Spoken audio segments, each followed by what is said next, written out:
Today we're going to talk about meta-analysis, and I needed a title, so I said from black box to clear box, just to get around this, try to convey this idea that we'll be talking about today related to using software without perhaps always understanding what the software is doing for us in that background. But before I get to that, I just want to declare my sources of income here. So my vast majority of my income is paid by the University of British Columbia in the form of my faculty salary. I do also receive a stipend through the Canadian Institutes of Health Research for my role as a team lead in the Canadian Network for Observational Drug Effect Studies. And I also receive a very small stipend for chairing the Provincial Data Stewardship Committee, and that's where researchers who want to use the administrative health databases apply to get permission to use those data. I sort of came to this topic. This is an abbreviated version of a lecture I've given elsewhere, so hopefully we can squeeze it into the time we have available. But when I was first hired at the TI a quarter century ago, I had some experience using the Revman software that the TI used as part of its work doing reviews for the Cochrane collaboration, and I found myself using the software and being quite excited about it. But then eventually kind of realized I didn't know a whole lot about it. Then I went back to school and studied epidemiology and learned a lot of the information that was embedded in the software. And so I thought it would be useful to just go through a meta-analysis using an Excel spreadsheet and explain some of the concepts. And because what's actually happening in the software is it's not all that complicated. And by going through this exercise, perhaps you can develop a better understanding of what's going on with the software, including some of the concepts embedded in the analysis of doing a meta-analysis. Now, we're going to be looking briefly at the Cochrane collaboration Revman software, but I just want to point out before we do that the Cochrane software, it's designed for doing systematic review. And that's a whole big process of which the meta-analysis, which we're going to focus on today as an exercise, is just a small part of. And so we're not going to deal with the full functionality of the Cochrane Revman software, but just the quantitative meta-analysis part of the software. And we're going to do this in the context of a study which I led for the C-Nodes network, which was requested by, at the time, the CADTH, the Canadian Agency for Drugs and Technology and Health, something like that. And was also a study that was suggested by a number of rheumatologists. And the study was done in many sites using administrative claims data across the country. We had a very large team, and I won't go through all these people, but you can see them all there. It's a very, very concerted, large national effort to do this study. And so just to give you a bit of background of the study that we did, it was based on this idea that other studies have demonstrated efficacy of using both biological DMARDs along with conventional synthetic DMARDs in the treatment of rheumatoid arthritis.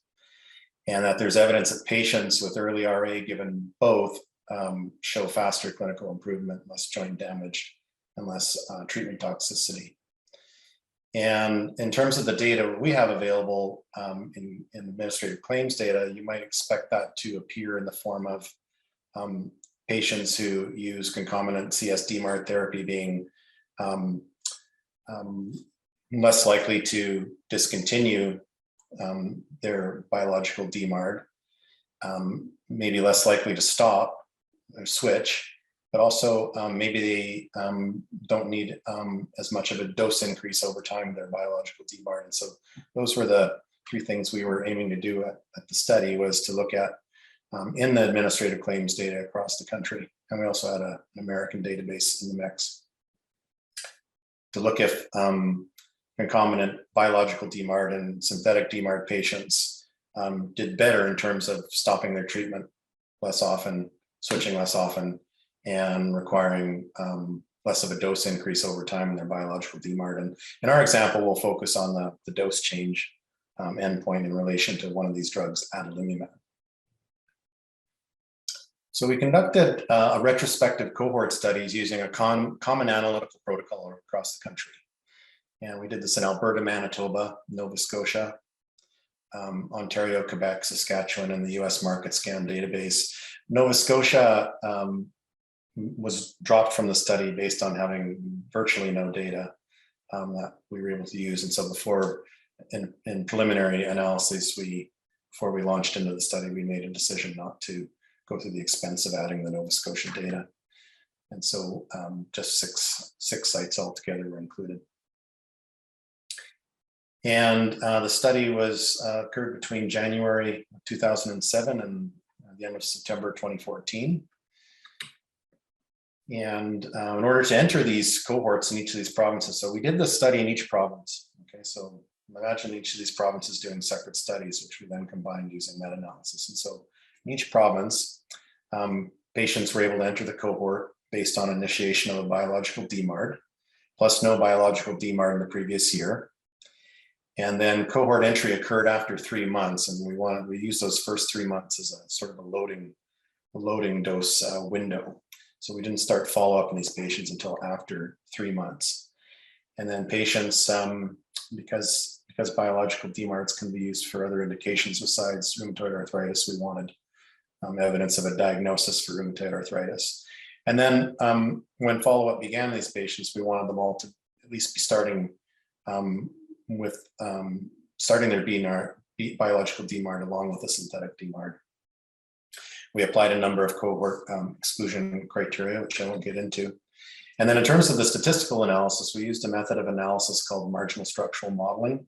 It's a very detailed, intricate kind of analysis. And I've just shown you this figure here, which was given to all the data analysts on the study across Canada, just to, not for you to understand, but to give you a sense of how complex the analysis was to undertake.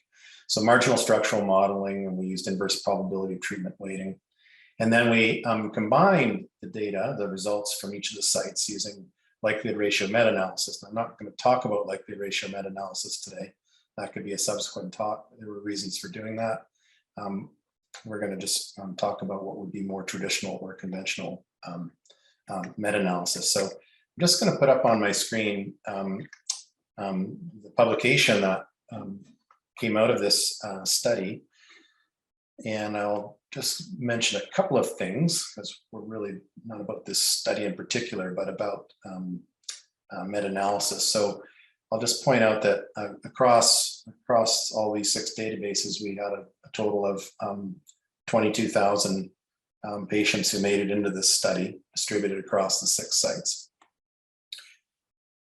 I'll just remind you that we measured, we compared in patients who took conventional synthetic DMARD with their biological DMARD.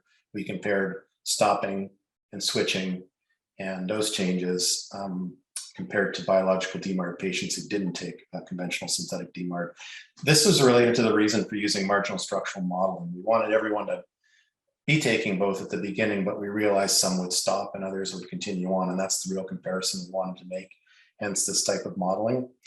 And lo and behold, when we did the analysis in terms of discontinuation, we found that patients who took the synthetic DMARD along with their biological DMARD had about a 10% relative lower likelihood of discontinuing their biological DMARD than patients who only took the biological DMARD. Not statistically significant in the likelihood ratio meta-analysis. Would have actually been statistically significant in a conventional meta-analysis. And then in terms of switching, the hazard ratio was 0.95, so 5% relative reduction in switching, not significant. So far in terms of discontinuation and switching, not much of a story to tell between patients who continue on conventional DMARDs with their biological DMARD versus those who didn't continue a conventional DMARD. And then in terms of dose change, now this is not a relative risk, this is a mean difference, a percent mean difference. And at the end of the day, across all of the biological DMARDs we had in our analysis, there was about a 0.5% increase in mean biological DMARD dose percent increase compared to in patients who continued on synthetic DMARDs versus those who didn't. And so this heads in the wrong direction as one might have expected, but it's statistically significant, but it's also a very small percentage different as to be, I'm not a clinician, but it would seem to be rather trivial. So also not much of a story to tell here with change in dose over time, comparing those who continued on synthetic DMARDs with their biological DMARDs compared to those who didn't. Now, in our meta-analysis example, we're going to just focus on adalimumab for simplicity, and what in this likelihood ratio meta-analysis we reported as overall as having a 0.3% increase in biological DMARD dose in those who were also continuing on their synthetic DMARDs. And I'm just going to put up the Cochrane software here. This will be familiar to many of you, and I've entered the data in here. And I'll just tick these boxes here. But basically, in terms of the meta-analysis piece here, you can enter 2 pieces of information, and Revman will compute everything for you, which is handy, but also has the caveat that it doesn't really force you to understand anything about what's going on in the background. And so we have this meta-analysis here. The fixed effect meta-analysis, and we'll talk about that, was for a 0.42% increase in dose. Now, if you have the spreadsheet available, and I believe Cochrane has sent this around, and I believe Carol has posted a link, we can look at, that's the right one. So we can take these data and we can plug it into the spreadsheet. So if we look at the Review Manager software, we have our mean difference in dose in this one column here, and we have our standard error of the means in the second column. I've just repeated those in this spreadsheet, but for 3 of the studies, I'm going to get you to add the other 3 as a brief exercise. And so column B and column E here, those are the 2 pieces of information that we would have entered in Revman, and I've entered them here. Sometimes when you're trying to work with published data, you're not given the standard errors or the variance, but you're given confidence intervals. And you'll find in the spreadsheet, it's rather simple to retrieve the standard error from the confidence interval. And you can look at that on your own time. But with these 2 pieces of information and a fixed effect meta-analysis, and what fixed effect meta-analysis means is that we're assuming that all these studies are measuring exactly the same thing. Okay, so stepping out of the healthcare field for a second, let's just think of something that might just be really clear in a concrete way. Let's imagine that we have scientists around the world trying to measure the mass of a proton, and we have this belief that all protons are identical, and so that all their masses are identical. And so any reason for not measuring the same mass of a proton would be that random error, something related to the instrumentation used, but that the idea that there is this one common thing we're measuring, which is the mass of a proton. Well, just transport that idea back into healthcare, you might already start to think it maybe sounds a little bit silly because we're talking about people now and everyone's different. But that's the idea, that there's this one true association that's measuring, and that's what the assumption is in a fixed effect meta-analysis. Now, you could just take what's reported for each of the studies and average them, but then that doesn't account for the fact that some of these studies might be larger than others and have a more precise estimate, which is to say a smaller variance.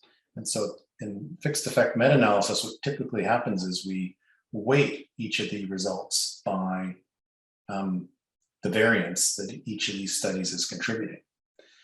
And so the weight, which is signified here as WI, is simply 1 divided by the variance of the mean for each study. You see those weights there. And then to get the fixed effect, we simply multiply that weight, which is the inverse of the variance, by the reported estimate. In this case, we're looking at mean difference in dose. And you multiply those together, you can get one of those weight times estimate pairings for each study. And then the total fixed effect is just the sum of those fixed effect or estimate weighting pairings divided by the total sum of the weights.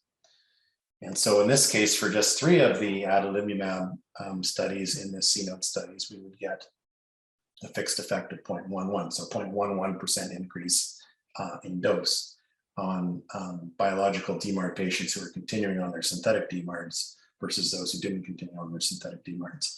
And just switching to the Cochrane software quickly here, I'm just going to unhighlight the other studies. So I leave us with the 3 that we're discussing so far. And when we do that, lo and behold, we get 0.11 as well, and a confidence interval, 95% confidence interval of minus 0.65 to 0.88. And that's the same thing we've just retrieved in our spreadsheet using the total variance to compute our confidence intervals. So you can see the formula there. So what I'd like to do at this point is I'm giving you the estimate at the top of the second tab of the spreadsheet and the variance for those mean estimates as well. And why don't you proceed now, just take a minute and try to add these other 3 studies in this spreadsheet and see if you can come up with a new fixed effect association here for the other 3 studies. So I'll just go on pause, or I'll go on mute for a minute while you do that, and I'll come back and we'll look at the answers.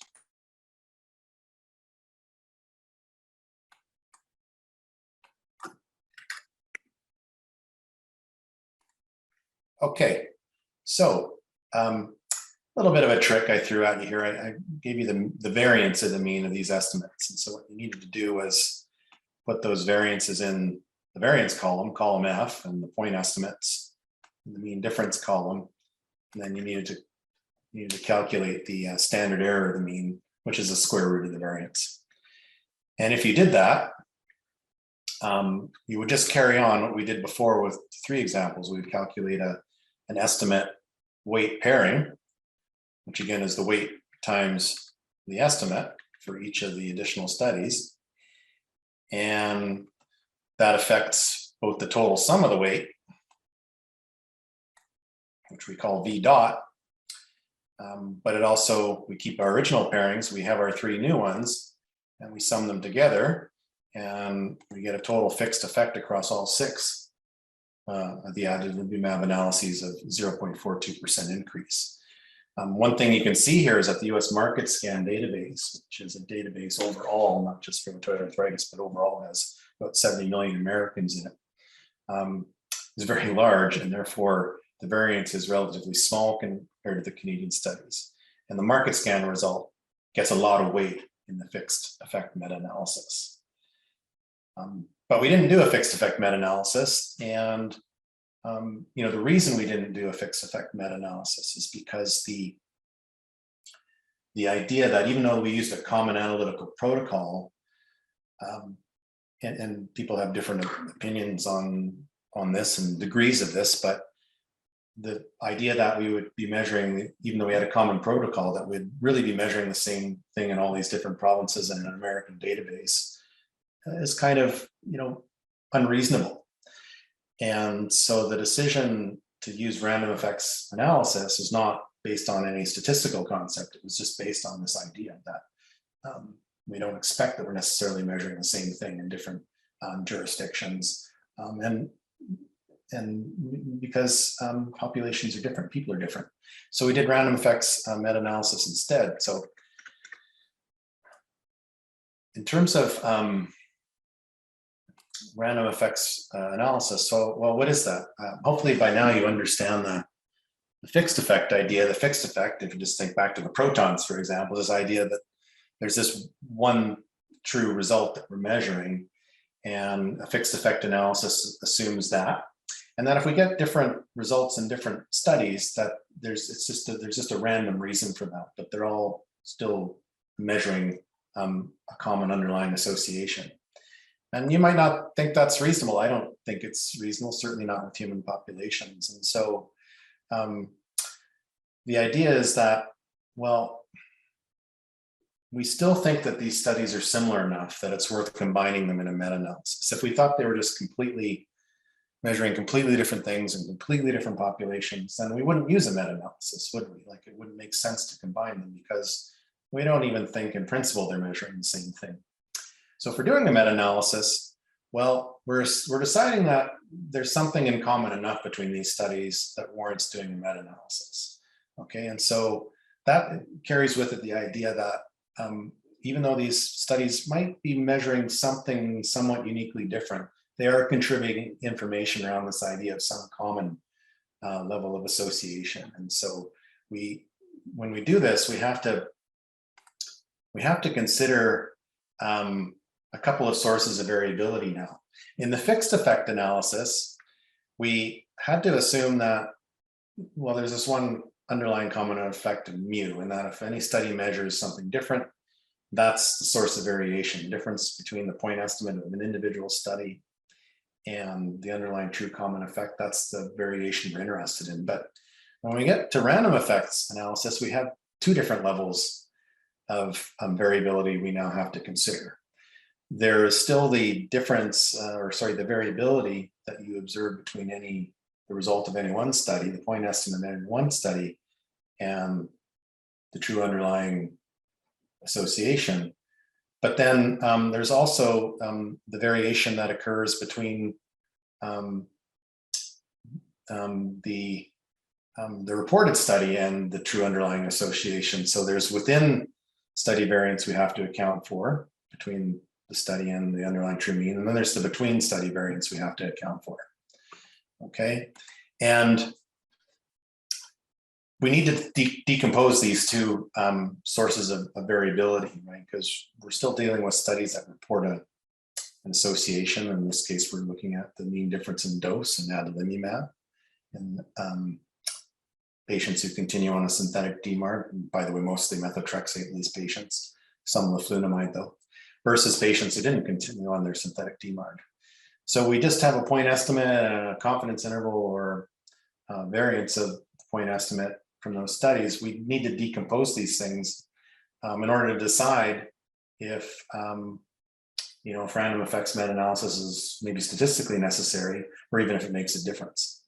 Okay, so V is our within study variance, and that's what we saw in the fixed effect meta-analysis. We now have to get at something that's called tau squared, which is the between study variance. And then we're going to use, we're going to look at Q, which is the total variance, both within and between studies. And so in order to infer, at least statistically, that each study is estimating something different, the between study variance must be sufficiently large compared to the within study variance. And I think what I tell my students in my course is that I think this has a natural analog to analysis of variance, which is a very common technique shown in introductory statistical courses where we use analysis of variance to determine whether a factor has a significant effect on a continuous variable. And we're interested in comparing means across levels of the factor, whatever that factor is. But we do this by comparing variances. And we do that in ANOVA using an F-test, which many of you will be familiar with.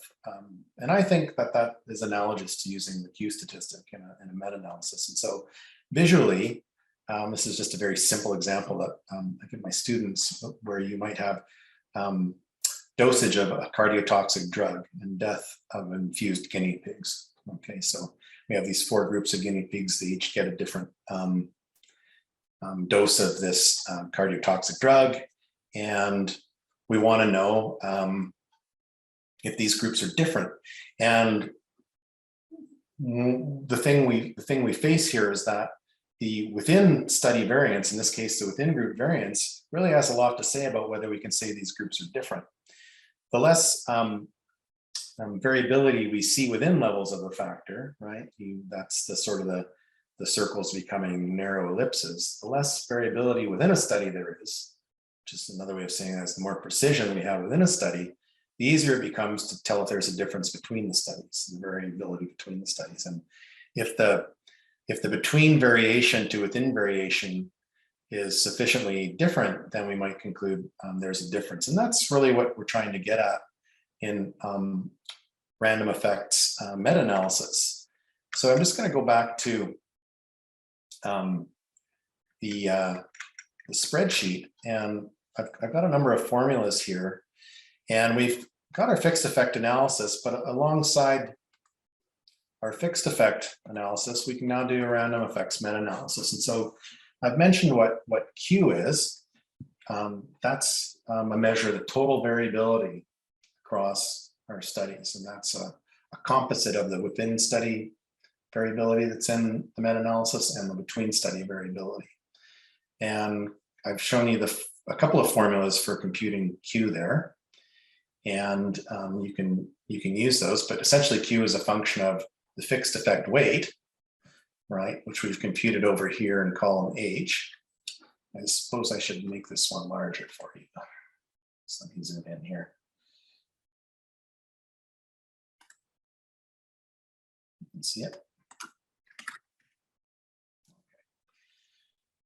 So Q is calculated looking at essentially it's using the fixed effect weights that you can get from the fixed effect meta-analysis. It's then also looking at the total fixed effect from the meta-analysis, and that's T dot. And then the T sub I is just the point estimate from an individual study.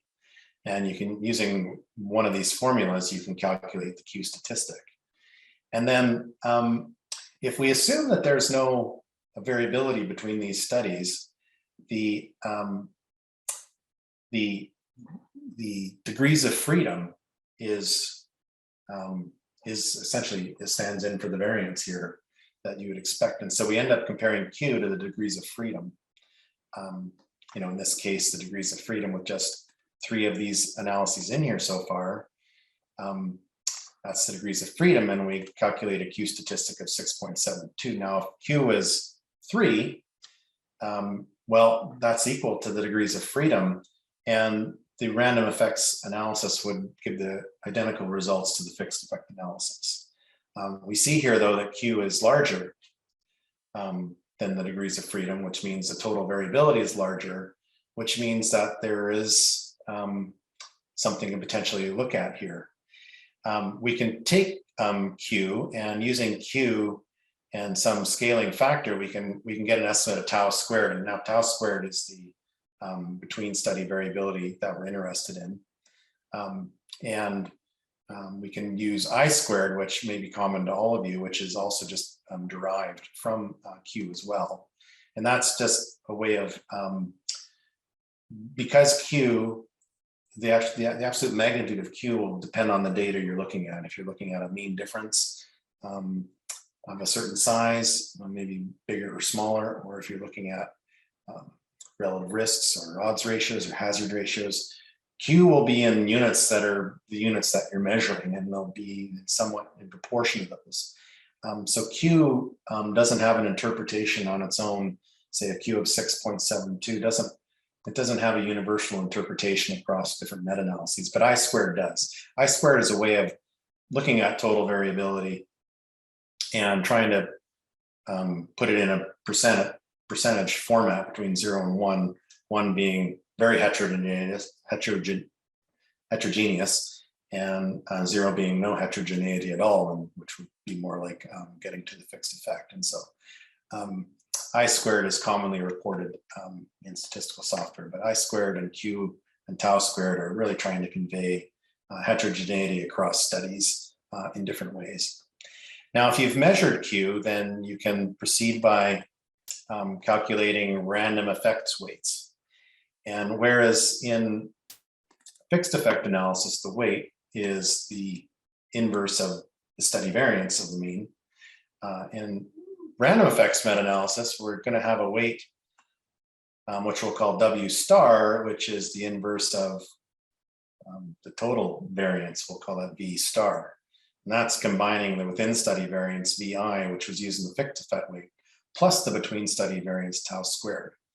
Okay, so we compute weights that way. There's formulas given here to compute those weights. And you can see it's a bit of a process, but you can get at what's called a random effects weight. And then from there, the analysis becomes the same as you would for a fixed effect analysis. And you would combine your random effect weight with your point estimate, okay? And you would get a total random effects estimate, which is the sum of these random effects weight point estimate pairings divided by the total variance, the total sum of the weights, which in this case is 0.84. And in our Revman software, we should get something very similar if we do that and move this around. That's this FERE weight. We just click that button, very easy. You're seeing in the spreadsheet, and I encourage you on your own time to go through this spreadsheet, and I think you'll develop some insight and understanding if you do. It's just a click of a button in Revman, but when we do that, we get minus 0.11, and the confidence interval you see there, 95% of minus 1.91 to 1.69. That should be the same as we computed in the spreadsheet. So really, hopefully, if you don't get all this, and I don't expect you to, but I think if you play with the spreadsheet, you will sort of start to understand it. But you can see that really the Revman software is using, it's not using any sort of complicated optimization algorithms in the background. It's using essentially applying formulas that you can use in the spreadsheet here. So why don't we just take a minute now, or maybe 2 minutes, and you can do the random effects analysis on your own by completing the spreadsheet. So let's just take 2 minutes there. And then I'm gonna throw a zinger at you, which leads into why we did a likelihood ratio meta-analysis. So why don't you just take 2 minutes and we'll look at the answers.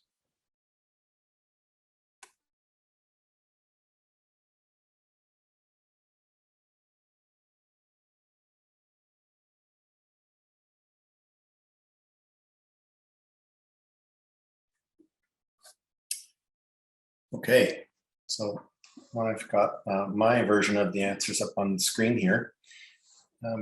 So the random effects analysis produces different weights. That's because we're now taking account of the idea that there are these two sources of variability, because we've decided that we're not measuring a single underlying common effect. We're actually, each study is measuring in part its own effect, but contributing something towards the common effect. We have to account for that. And when we get our estimate of both of these sources of variability, the total variability goes up. In the fixed effect analysis, we had 0.0002 for the total of our weights, and that's quadrupled, more than quadrupled in the random effects analysis. And another thing we might notice is what happens to the relative weighting that each of these studies receives. And this relates to one of the criticisms of random effects meta-analysis, which is that you can end up relatively down-weighting a very large precise estimate. In the case of the market scan data, which is a very large database, the market scan analysis and the fixed effect analysis got a lot of the weight. Got a huge amount of the weight. And then in the random effects meta-analysis, the weight given to the market scan analysis, which was more precise than the others, is substantially reduced. And other studies, which are much smaller, get a higher weighting. And sometimes you can have a very small study, which is an extreme outlier. In a random effects meta-analysis, it's given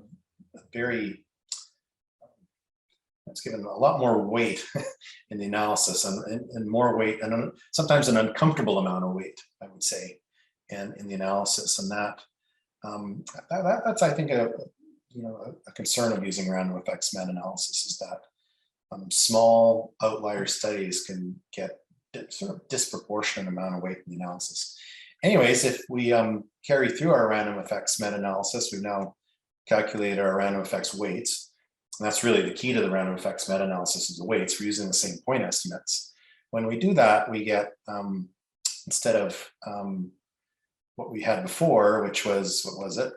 It was 0.42% increase. This is now 0.35% increase. And this is really largely reflecting the, in this case, the substantial reduction in weight given to the market scan database. And I'll just go to the Revman software, and we've got all of our 3 studies here, and it's random effects, and you'll see that it's a little bit hard to see, I think, small print, but the Revman software is giving the same answer as our spreadsheet. So please, on your own time, look at this spreadsheet, and I think if you do and go through formulas, maybe try it on other meta-analyses. I think it'll really give you growing confidence at what's happening in the scenes, behind the scenes, when you use meta-analysis software such as Revman software. Now, the thing I just wanted to throw at you at the end was in this exercise, we did something that I just had you add studies to it so you could do some calculation on your own and get a little bit of experience with the spreadsheet and see what's going on. You're going to spend time on your own doing this. But we made a statistical faux pas when we did this. And this is a faux pas that everyone's making when they update meta-analyses. And the faux pas is that if you're using 95% confidence intervals, and that's what we're almost always using in meta-analyses of including in Revman. There is an option in Revman to do a 90% confidence interval or 99% confidence interval. 95% seems to be the norm, but this is a test statistic. And even though somewhat artificial in this analysis, we did all of these studies at the same time and combined them all at the same time. But in a maybe a more real world situation where there's an existing meta-analysis and then other studies become available, I know Cochrane has a policy of updating meta-analyses, or I believe it has a policy of doing that. Well, that really wreaks havoc with the whole test paradigm on which this confidence interval is based. And I didn't provide a link to this, but I could have if you want. This goes way back to the 1960s, where it was realized by Jerome Cornfield in particular that you can't just do that. You can't just do a meta-analysis of 3 studies and then add to it, because if you do that, and we did that here, we just added the studies and we recomputed the confidence interval. But what we didn't do is we didn't account for the fact that, well, why are we adding these data? For example, you might think, well, the first meta-analysis, there wasn't much statistical significance, so we're going to redo the meta-analysis and add more studies. Well, when you do that, you have to account for the fact that maybe what the significance was in the first meta-analysis. And we didn't account for that at all here. Now, that's a whole other lecture, but that relates to why in this study, which we published in seminars of arthritis and rheumatology, why we used likelihood ratio meta-analysis. Now, I'm not going to get into likelihood ratio meta-analysis, but we did that because we wanted to demonstrate a different kind of meta-analysis that doesn't suffer from this statistical faux pas that conventional meta-analyses suffer from. Now, in doing that, we get slightly different answers in the random effects meta-analysis, but one thing that happens is the confidence intervals are wider. So in this paper, we reported a 95% intrinsic confidence interval, and we use the word intrinsic to distinguish it from a conventional 95% confidence interval because it is wider. I think I told you earlier in the talk that we had this result for discontinuation in our discontinuation of biological DMARDs, and we found that patients on the conventional synthetic DMARDs were 10% less likely to discontinue. That wasn't statistically significant here, but if we used a conventional meta-analysis, it would have been. And that's really getting at the issue that we tried to do here. So this is just a plug for likelihood ratio meta-analysis, and I'm totally happy to come back and talk about likelihood ratio meta-analysis in the future if there's interest. But yeah, so that's That's basically, I think, all I wanted to get at today. I didn't get into types of random effects weights. We still have inverse variance weighted random effects weights in the analysis, but you're not obliged to use inverse variance weighting. There are other weighting methods. I believe Revman itself has a Mansell weighting method. I believe the difference between Mansell random effects weights and inverse variance random effects weights is probably trivial in almost all situations, but others have speculated that maybe you can come up with other weighting systems, maybe Bayesian weighting systems, maybe weights based on expert opinion, for example. So other issues that one might wish to discuss with random effects that we didn't really get into today. But I'll leave it at there, and why don't we see if there's any questions or discussion. And Carol, I assume you'll moderate if there is. Hi, yes. So we haven't received any questions so far. If you want to answer a question, please say something in the chat. But I actually have a question, Colin. So what is, you said that, obviously Cochrane has a policy to update all their meta-analysis. Do they do likelihood ratio meta-analysis? And if so, why not? So I'm not, you're probably more aware of Cochrane's policy than I am, Carol. What's really at issue is the reason a meta-analysis is updated and whether or not there's a bias towards updating non-significant meta-analyses with additional data versus ones that were already significant. If you do that, you have to account for the fact that the first meta-analysis is non-significant. And really that would mean that the 95% confidence interval would become wider. Even just a conventional 95% confidence interval will get wider if you account for the fact that essentially that first non-significant meta-analysis failed the test, right? These are test-based statistics. Now, likelihood ratio meta-analysis is not my idea. I should be clear about that. It was actually first published that I'm aware of by Stephen Goodman in the US in the 1990s. Now he presented a very different way of presenting the results. He showed support functions across studies. He didn't show the clean forest plot that we're all used to looking at. And I think that I'm just guessing that might have been one of the reasons why it didn't take off. When we did our likelihood ratio meta-analysis in seminars, we still used a standard forest plot, which you saw there. And then we reported 95% intrinsic confidence intervals. And no software was available when I did this.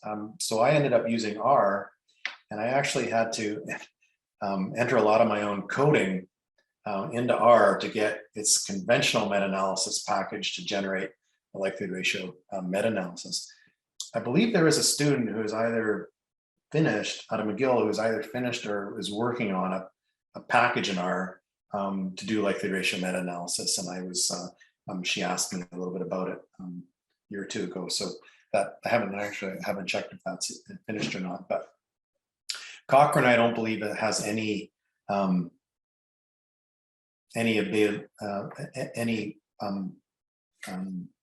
ability in Revman to do likelihood ratio meta-analysis. But Cochrane, being having its leadership role in doing systematic review, really should take this on. And I would be really just thrilled if they would add likelihood ratio meta-analysis as an option, and then also to consider that in light of its policy around updating meta-analyses, because I think it is important to think of the statistical consequences of doing this, and the fact that probably the 95% confidence intervals in updated systematic reviews don't have the coverage, the 95% coverage property that people think they have. Not sure if that answered your question. Yeah, no, it's great actually. So, and I don't know what the policy is about updating, and I have to go back and check, but I'm actually quite curious to know. But anyway, I just want to say that we've launched the poll. So if everybody could please fill it out if you get a chance, that would be great. And yeah, I haven't seen any other questions, but you can ask any question, like simple to more complex questions. Any questions are very welcome. And if you want to talk about different aspects of meta-analysis too, like please ask a question. And I apologize in advance. I condensed a 2-hour lecture into 1 hour, so I sort of sped through it. And I apologize, but you do have the ability to look at the spreadsheet on your own, and I encourage you to do that. And if you're working on a systematic review on another topic, try entering your own results in there. Carol, I forgot to say that in the spreadsheet, I have just a binary endpoint example here. And that's because with dichotomous endpoints, and so if we're looking at, for example, relative risks or odds ratios or rate ratios or hazard ratios, you do have to do something slightly different. You can't just use, for example, the odds ratio. You have to work in the logarithm of these measures. And that's because these relative measures, they're not uniform around 1. Okay, so an odds ratio can't be smaller than 0 on the protective side, but it can be infinity potentially on the harm side. And so we have to work in logarithms to make that symmetric association, because the natural logarithm of an odds ratio of 0 is minus infinity, and the natural logarithm of an infinitely high odds ratio is positive infinity. That makes it symmetric, and it means we can use the approximation to a normal distribution that all these statistics in this spreadsheet and in Revman are based on. So I've given you an example there of how to work with dichotomous outcomes, in case that's what we're doing. Okay, and so if you're working in the log, log values, then you have to I guess once you're about to publish, you would retransform them. Is that correct? That's right. So if you see up here, I've added an additional row to the total. So for example, the total fixed effect. So it's all done in logs. You then have to anti-log it. So you would calculate your total effect and confidence interval around that total effect, but it's still on the log scale. The final step is to anti-log all of those, and then you can retrieve the total odds ratio, and it's 95% confidence interval. This is using a different example. It's a study we also in the CNODES network that we published in JAMA Network Open, looking at the use of ondansetron for nausea during pregnancy compared to other antiemetics, and that's just an example I've given you here using a dichotomous outcome. And I think Juan Vidi asked, can you please share your slides afterwards? Sure, yeah, happy to do that. I can send those slides. I've shifted a lot between Excel and Cochrane, Revman, and the slides, but I'm happy to share the slides. That's fine. All right, yeah. Yeah, plus we'll have this recorded too. So Ersa asked, do you suggest R or Python for this meta-analysis? For likelihood ratio meta-analysis? It's not specified. Okay. I mean, I hope I didn't sound negative on Revman. I think it's actually pretty good software, but there's different softwares. Sometimes you want to get into meta regression and have more functionality than Revman would have, and so you can use a meta-reg package or something like that. But the likelihood ratio meta-analysis, if that's what the person asking the question means, and that I did in R, and there either is or hopefully soon will be likelihood ratio meta-analysis package for R. And so R works in packages. If there's different types of analyses, it's open source, people write packages, and then you can add them to the R software and then use them. But I guess I would call that a sticking point right now, and that the method hasn't caught on. And so the fact that it hasn't caught on means there's not software readily available to do it. Yeah. Great. But it's important if people were to bring to light the statistical issues and what's going on here with a conventional, traditional meta-analysis, then I think, maybe you could get a critical mass of people wanting to add likelihood ratio meta-analysis as an option. Yeah, I was thinking like a great study, meta study would be like, to go back and to see all the Cochrane reviews that were updated, why, look at the assumptions of why they were updated. And, as you said, look at whether they were significant, statistically significant or not. And then, Yeah, yeah, that's right. document them. Is there a correlation between that, between whether the first one was significant and it getting updated or not? Because Yeah. if there is, and that's empirical data that, well, okay, so it failed the test the first time and we're updating it, and then we're not accounting for the fact it failed the test the first time.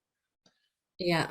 Likelihood ratio is, a whole other lecture, but it avoids all these test retest problems. The same data always give the same likelihood.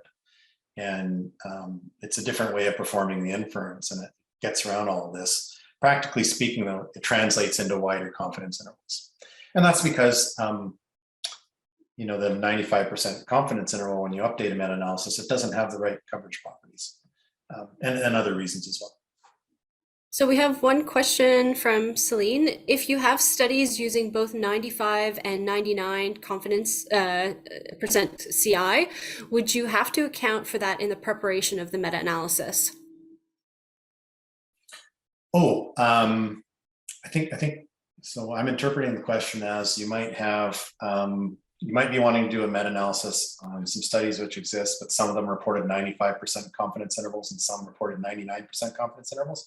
Okay, so that's where these formulas in column D and E, we'll go back to the example we work with in column C and D, where we have these confidence intervals. So whether or not it's a 95% or 99% confidence interval, you can retrieve the standard error from that, used essentially by backwards calculating how you would calculate a confidence interval using standard error.